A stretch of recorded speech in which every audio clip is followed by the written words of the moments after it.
Kahapon po baga naman kami nangain ng itlog ng aking kinakapatid. Kaso nakakuha nga ni po ba siya ng isang itlog na iba na ang amoy. Pinaamoy pa po baga naman sa akin, kaya nga po baga kami nagtawa ng dalawa. Kahit nga ni po baga kaming dalawa lamang dito sa bahay ay medyo masaya na po dahil sa mga ginagawa namin katangahan.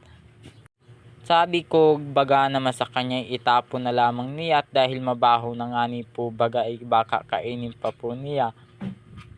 Medyo nakakarami na nga po baga ako ng itlog. Yun nga ni po palang itlog na yun, itlog nga po pala yan ng manok na Tagalog.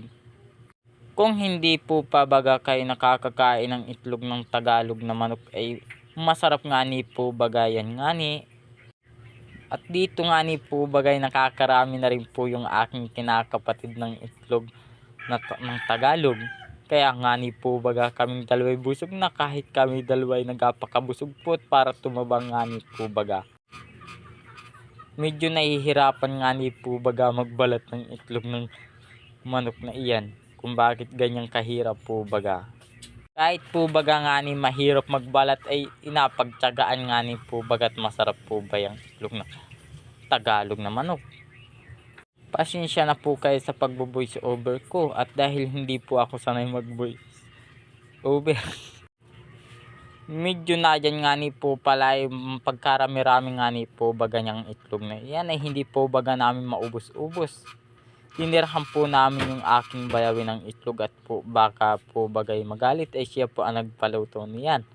Pero nauna na po baga kami mangain. Sabi ko baga dun sa aking kinakapatid ay tirhan mo yung aming bayawin, at baka po bagay magalit ay sa kanya po bagang manok, itlog ng manok iyon. Takaw na nga ni po baga kaming dalawa, kaya po bagay medyo naubos na po. 5 na lang po ang natira. Ay grabe naman po sa takaw naming dalawa sa itlog inaman. Medyo nangahingi po baga yung pamangkin namin dyan ng itlog, kaso hindi po namin binigyan dahil bawal po yun ay nalimlima na po. Medyo hindi na po namin napakita sa video yung aming pamangkin na nangahingi ng itlog. Maraming salamat po. Dito na po baga matatapos ang aming video.